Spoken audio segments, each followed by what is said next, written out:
Hello students, so I hope you have completed the earlier videos on chapter 1 and understood all concepts there.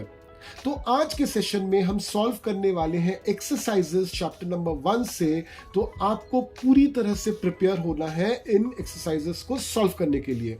तो चले आते हैं page number 7 of your geography book जहां पे दी हुई है एक्सरसाइजेस। चले आते हैं क्वेश्चन नंबर 1 पे। So the question number 1 is answer the following questions briefly. 1 का पार्ट ए है how does a planet differ from a star. तो एक प्लैनेट और एक स्टार में क्या अंतर होता है। तो ये हमने ऑलरेडी पढ़ा हुआ है कि एक प्लैनेट की खुद की लाइट और हीट नहीं होती है। वो जो लाइट है वो नियरेस्ट जो स्टार होता है उससे उसको लाइट मिलती है या उसके लाइट में वो दिखाई देता है, और साथ में उसको हीट भी अपने नियरेस्ट स्टार से मिलती है। मगर स्टार की खुद की लाइट और खुद की हीट होती है। चले आते हैं क्वेश्चन 1 के पार्ट डी में। What is meant by solar system. तो solar system is basically a family of 8 planets, asteroids, natural satellites और अदर सेलेस्टियल बॉडीज जिनके सेंटर में है सन। चले आते हैं क्वेश्चन नंबर 1 के पार्ट सी में। Name all the planets according to their distance from the sun. तो क्या क्या है? Mercury, Venus, Earth, Mars, Jupiter, Saturn, Uranus and Neptune. आप झट से चले आइए पेज नंबर 4 में। वहां पे एक ट्रिक दी हुई है कि किस तरह से आपको इन प्लैनेट्स का नाम in order of their distance from sun याद रखना है। तो यहाँ पे देखिए ट्रिक दी हुई है। My very efficient mother just served us nuts. तो यहाँ पे ये जो लाइन है इसके हर एक वर्ड के फर्स्ट लेटर को अगर आप देखोगे तो वो लेटर जो है एक प्लैनेट का नाम बताता है। तो ये लाइन अगर आप याद रखोगे तो आपको बहुत आसानी से याद हो जाएगा। Name of the planets in order of their distance from the sun. तो चले आते हैं क्वेश्चन नंबर 1 के पार्ट नंबर डी में।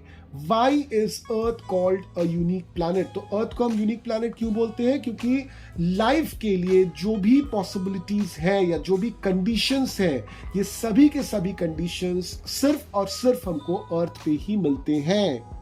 चले आते हैं क्वेश्चन नंबर 1 के ई में। Why do we see only one side of the moon always. तो हमको पता ही है कि मून अपने रेवोल्यूशन और अपने रोटेशन को करने के लिए एग्जैक्टली 27 डेज लेता है।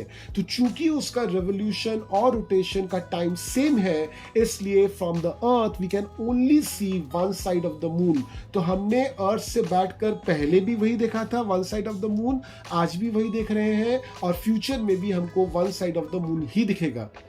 चले आते हैं क्वेश्चन नंबर 1 के पार्ट एफ में। What is the universe. So everything that exists anywhere in the space which can be seen or can not be seen by humans is called universe. तो इससे हो जाता है हमारा क्वेश्चन नंबर 1 ओवर। चले आते हैं क्वेश्चन नंबर 2 में।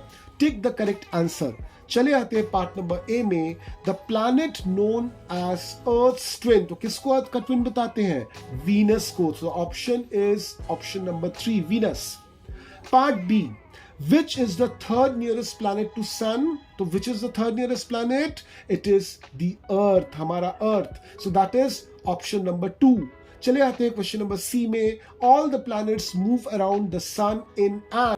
अब ये जो ऑर्बिट होता है ना जिसपे प्लैनेट्स घूमते हैं सन के चारों तरफ, ये ऑर्बिट जो है ये कभी भी सर्कुलर नहीं होता। सर्कुलर मतलब एग्जैक्ट सर्कल नहीं होता, रेक्टेंगुलर तो होता ही नहीं है। तो ये ऑर्बिट्स जब आप देखोगे तो आपको लगेगा कि एक सर्कल को खींच के दोनों तरफ से लंबा कर दिया है।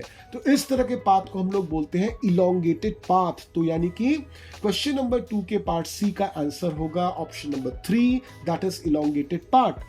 चले आते हैं क्वेश्चन नंबर 2 के पार्ट नंबर डी में। The pole star indicates the direction to the. Obviously pole star को हम दूसरे नाम से भी जानते हैं, that is the north pole star. तो इसका आंसर है डी का 2। चले आते हैं क्वेश्चन नंबर 2 के पार्ट ई में। Asteroids found between the orbits of. तो किन किन प्लैनेट्स के बीच में हमारा एस्टेरॉइड बेल्ट है? सो that is Mars and Jupiter, यानी कि ऑप्शन नंबर 2। तो इससे खत्म हो जाता है हमारा क्वेश्चन नंबर 2। चले आते हैं क्वेश्चन नंबर 3 पे। Fill in the blanks. Part A, a group of dash forms various patterns is called a dash. तो a group of stars forming various patterns is called a constellation. तो इसका पहला answer होगा stars और दूसरे blank में answer जाएगा constellation.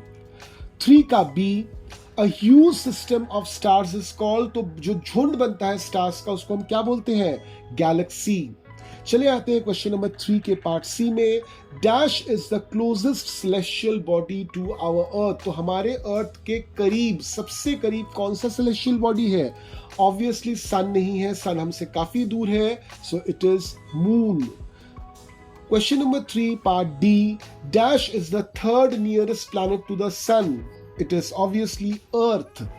Question number 3 का ई, planets do not have their own dash and dash. तो क्या होगा आंसर? Heat and light. तो इससे खत्म हो जाता है हमारा क्वेश्चन नंबर 3 और साथ ही खत्म हो जाता है हमारा पूरा एक्सरसाइज. इसके पहले कि हम चैप्टर नंबर 1 को ओवर समझे, मैं और एक चीज आपको बताना चाहता हूं. थिंग्स टू डू दिया हुआ है, उसके पॉइंट नंबर 2 पे चले आइए. During a vacation, visit a planetarium and describe your experience to the class. तो क्या आपने कभी भी प्लानिटोरियम विजिट किया है?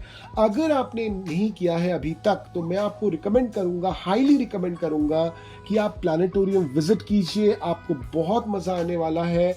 एक ऐसा एक्सपीरियंस आपका होगा जो आप बहुत सालों तक याद रखोगे. तो हम फिर मिलेंगे अ सीरीज ऑफ वीडियोस के साथ चैप्टर नंबर 2 को एक्सप्लेन करते हुए. Till then keep learning.